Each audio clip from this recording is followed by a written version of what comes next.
Bapak sudah tidak punya hak lagi atas rumah ini. Jadi, kita semua pindah ke kampung. Di sana kita masih punya sawah dan masih punya kebun. Ini, Pak.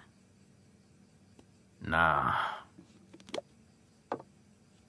Sumurung,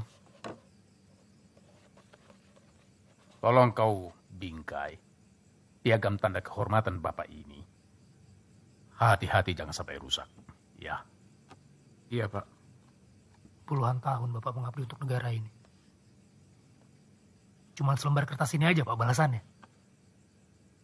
Dan kita harus diusir dari rumah ini.